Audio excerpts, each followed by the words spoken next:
হে জগতবাসী, আজ আমি শামীম আলী চিশতি আপনাদের সামনে যে আলোচনাটি নিয়ে আসলাম, সেই আলোচনাটি হলো যে এই পৃথিবীতে একজন মুর্শিদের অনেক ধরনের ভক্ত আশেক আছে। বিশেষ করে যে ভক্তগুলো আছে, তো সেই ভক্তের প্রকারভেদ আপনাদের সামনে তুলে ধরব। তবে কোন প্রকারভেদ বা কোন প্রকার ভক্ত একজন মুর্শিদের কাছে শ্রেষ্ঠ ভক্ত, তাহলে এই জিনিসটা তুলে ধরব আজকে। যে দেখবেন এক ধরনের ভক্ত আছে, মুর্শিদের বাড়িতে যায়, যে তারা মুর্শিদের পাশে বসে এবং মুর্শিদকে জিজ্ঞাসা করতে থাকে, বাবা এই তত্ত্ব আলোচনাটা কিভাবে, বাবা ওই বিষয়টা কিভাবে, দেহতত্ত্বের মধ্যে এই জিনিসটা কিভাবে, এবং সৃষ্টির শুরুতে কী দিয়ে সৃষ্টি শুরু হয়েছিল, মানে বিভিন্ন তত্ত্বকথা মুর্শিদের কাছে জানতে চায় এবং মুর্শিদ তাকে হেসে হেসে বলতেই থাকে, শিক্ষা দিতেই থাকে। এ হলো এক প্রকার ভক্ত, আর এই ভক্তকে বলা হয় জিজ্ঞাসু ভক্ত। সে সবসময় জিজ্ঞাসা করতেই থাকে। আচ্ছা, এ হলো এক প্রকার ভক্ত। তবে আপনারা বলবেন যে কোন প্রকার ভক্ত শ্রেষ্ঠ? আরেক প্রকার ভক্ত আছে, সে মুর্শিদের কাছে যায়, যাওয়ার পরে মান্য করলো বা ভক্তি জানালো, এরপর গুরুর পাশে বসলো, বসে বলতেছে, বাবা আমার ছেলেটাকে একটা চাকরি দিতে হবে, দোয়া করবেন। আবার বলতেছে যে বাবা আমার একটু আয়ের উন্নতি যেন হয়, সংসার নিয়ে চলতে একটু কষ্ট হইতেছে। আবার কেউ বলতেছে যে আমার মেয়েটা পরীক্ষা দিবে, একটু দোয়া করবেন। কিন্তু দেখা যায় যে আসলে পীর তো দোয়া করবে না। পীরের মধ্যে যদি আল্লাহ বসত করে তাহলে পীর দয়া করবে। তো যাই হোক, এই জ্ঞান সকলের রাখে না। তবে আজকের বিষয়টি, যে জিনিসটি বোঝাতে চাচ্ছি, সেই জিনিসটি আপনারা বুঝে নেবেন এবং আমাকে কমেন্টে বলবেন যে আসলে কোন ভক্তটা শ্রেষ্ঠ। তো একটা হলো জিজ্ঞাসু ভক্ত, জিজ্ঞাসা করতে থাকে, তত্ত্বকথা জানতে থাকে, বুঝতে থাকে। তো আরেকটি বলা হলো কি, যে সংসারের ভালো মন্দ এটা সেটা সে সবসময় বলতেই থাকে। যখনই দেখা হয়, বাবা আমার মেয়েটা বিয়া দেব, দোয়া করবেন, মেয়েটা একটা ভালো জায়গায় যেন বিয়াটা হয়।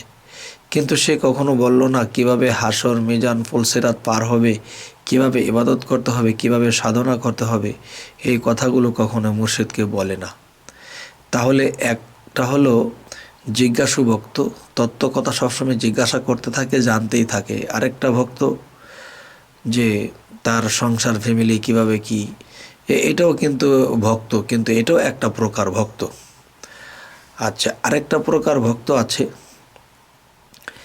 যে সে গুরুর বাড়িতে যায়, সালাম শ্রদ্ধা করে, তাজিমি সেজদা দিয়ে গুরুর কাছে এসে বসে তাকে একটু সেবা যত্ন করলো।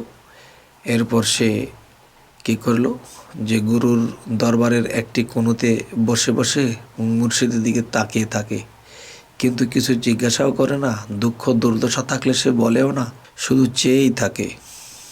তো এমন করতে করতে দেখা যায় অনেক মানুষ তাকে বলতেছে, এতিমের মতো বসে আছো কেন, এখানে কি সমস্যা হয়েছে তোমার, এটা সেটা বলে। তিনি হাসি মুখে বলে, না কিছু হয়নি, আমি এমনিতেই বসে আছি। আচ্ছা, যাই হোক, কত মানুষ আসতেছে গুরুর সাথে কথা বলতেছে, যার যেরকম খুশি এরকম বলতেছে, শুনতেছে, কিন্তু ওই ভক্তটা নীরবে বসে থাকে। আবার কখনো কখনো গুরুকে স্মরণ করে চোখ দিয়ে পানি পড়তেছে। তাহলে বোঝা গেল কি, যে ওই ব্যক্তিটি কোনো শিখার আগ্রহ দেখা যায় না।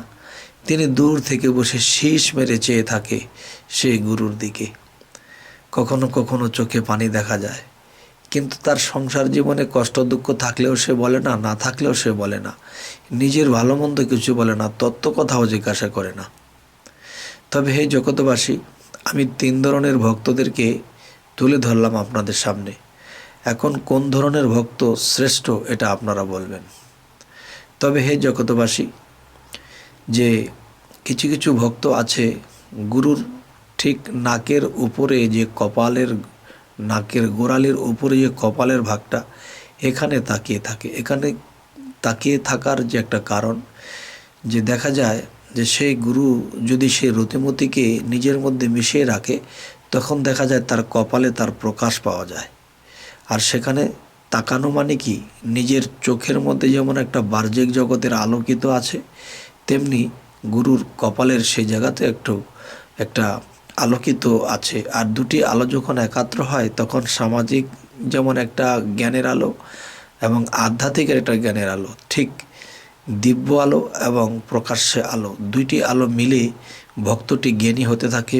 ভক্তির জীবনের আত্মার যে শক্তি, আত্মার যে পাওয়ার, আত্মার যে একটা তাজাল্লি, সেই জিনিসগুলো ভক্ত পেতে থাকে। তবে হে জগৎবাসী, কোন ধরনের ভক্ত যে শ্রেষ্ঠ আর কোন ধরনের ভক্ত যে শ্রেষ্ঠ না, তা আরেকটি কথা হলো, যে ভক্তটি বেশি বেশি জিজ্ঞাসা করতেছে সেও কিন্তু ভক্ত। গুরুকে বিশ্বাস করে, গুরুকে মানে বলেই তো সে জিজ্ঞাসা করতেছে, তারপরেও কিন্তু সে ভক্ত। যে আরেকজন ভক্ত দূর থেকে এসেছে, নিজের আমলের কথা, নিজের পরপারের কথা, সাধনার কথা কিছুই বলছে না, শুধু বলছে কি, আমার জন্য দোয়া করেন, আমার ফ্যামিলিটা যেন ভালো চলে, আমার জন্য ইনকামটা ভালো হয়, আমার ছেলে যেন একটা চাকরি পায়। তো এই যে কথাগুলো বলা হচ্ছে, সেও একজন ভক্ত। কেননা সে এত দূর থেকে এসেছে গুরুকে বিশ্বাস করে বলেই তো, মুর্শিদকে বিশ্বাস করে বলেই তো এসেছে। তো বিশ্বাস না থাকলে তো আসতো না। তো বিশ্বাসের কারণে সে আসছে, তাই সেও ভক্ত। তবে সেও যদি ভক্ত হয়ে থাকে, আসলে কোন ভক্ত শ্রেষ্ঠ ভক্ত, সেই ভক্ত আমি 3টি ভক্তের কথা তুলে ধরলাম। এখন অবশ্যই আপনারা আমাকে জানাবেন। তবে হে জগতবাসী, আমরা এই পৃথিবীতে এসেছি, আমাদের একদিন চলে যেতে হবে। তবে নিয়ে যাব কি? নিয়ে যাব সত্য, নিয়ে যাব কর্ম, নিয়ে যাব আমাদের স্বভাব চরিত্র। এই কয়েকটা সম্পদ আমরা যদি এখান থেকে কামাই করতে পারি, তাহলে পরপারে আমাদের কোনো বাঁচবে না, আমাদের গন্তব্যে আমরা ঠিকমতো চলে যেতে পারবো। তবে হে জগৎবাসী, আজ আমি শামীম আলী চিশতি আপনাদের সামনে যে আলোচনাগুলো করলাম, তো আপনাদের যদি আমাদের এই আলোচনাগুলো ভালো লাগে, তো অবশ্যই সাবস্ক্রাইব করুন, পরবর্তী ভিডিওগুলো আপনারা পেয়ে যাবেন। তো আজ এ বলেই রাখছি, সকলেই ভালো থাকবেন। আল্লাহ হাফিজ।